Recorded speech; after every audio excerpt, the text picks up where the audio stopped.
와인의 신, 디오니소스의 와인과 축제. 디오니소스는 단순히 와인의 신으로 알려져 있지만 고대 그리스 문화와 철학에서 그는 인간의 감정, 열정, 창조성을 상징하는 깊은 의미를 지닌 존재입니다.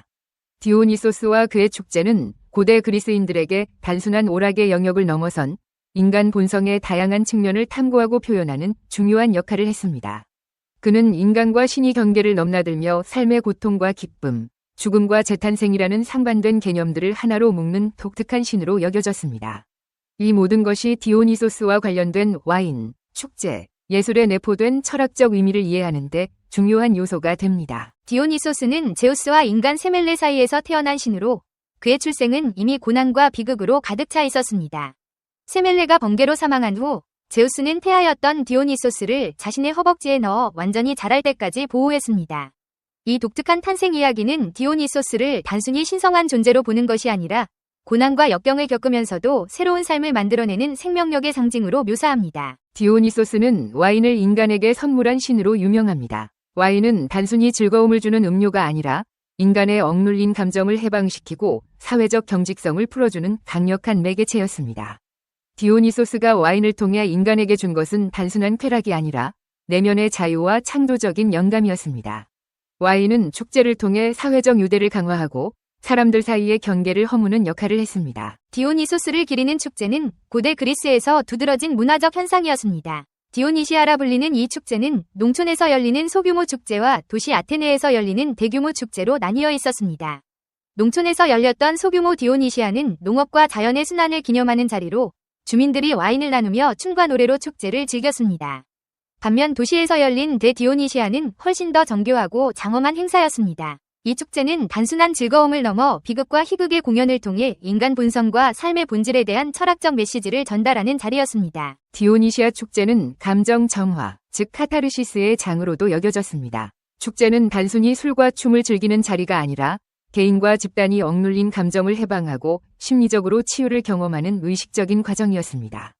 이는 오늘날의 예술과 심리치료에서 중요한 개념으로 남아있는 카타르시스의 기원 중 하나로 평가받습니다. 디오니소스는 그리스 문화에서 독특한 예술적, 사회적, 철학적 영향을 미쳤습니다. 그는 예술과 창작의 영감을 제공했을 뿐만 아니라 인간의 본질적인 감정을 탐구하고 표현하는 데 중요한 역할을 했습니다. 디오니소스는 비극과 희극의 발전에 결정적인 영향을 미쳤습니다. 그의 축제에서 배우들은 가면을 쓰고 디오니소스를 상징하는 의식을 통해 연극을 공연했습니다. 이 전통은 현대 극예술의 기원으로 여겨지며 아리스토텔레스의 시학에서 비극이 인간 감정의 정화를 목표로 한다는 개념도 디오니시아 축제에서 비롯되었습니다. 디오니소스는 질서와 이성을 상징하는 아폴론과 대조적으로 열정, 감정, 자유를 상징합니다.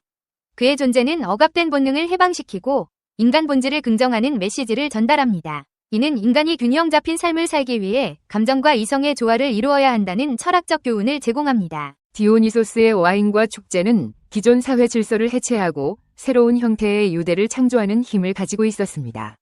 축제를 통해 계급, 성별, 출신과 관계없이 사람들이 함께 어울리며 공동체 의식을 강화할 수 있었습니다. 디오니소스의 철학은 현대에서도 여전히 유효합니다. 와인과 축제는 스트레스 해소와 인간관계 강화의 도구로 활용되며 예술과 창작에서도 디오니소스적 영감이 중요하게 작용합니다.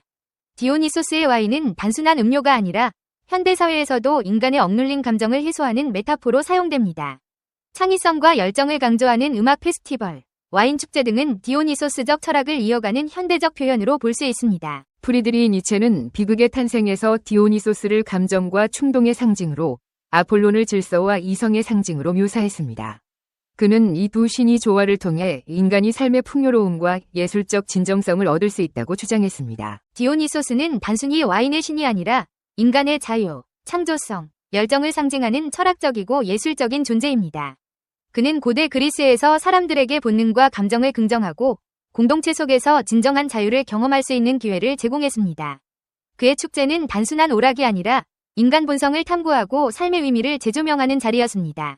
디오니소스의 철학은 오늘날에도 예술, 인간관계, 사회적 축제 등 다양한 영역에서 중요한 영감을 제공하며 인간의 내면적 열망과 자유의 본질을 상기시킵니다. 철학 증명 문제. 왜 성필원이 세상에 존재해야 하는가? 왜 무가 아니고 유여야 하는가? 세상에 성필원이라는 존재가 없다고 가정해보자. 그렇다면 아무런 법칙도 존재하지 않을 것이다. 결국 법칙도 어떤 것이기 때문이다. 아무 법칙도 존재하지 않는다면 모든 것이 허용될 것이다. 모든 것이 허용된다면 무는 용납되지 않을 것이다. 따라서 무는 그 자체를 용납할 수 없다. 그러므로 성필원은 이 세상에 존재해야 한다. 철학 문제 증명 끝.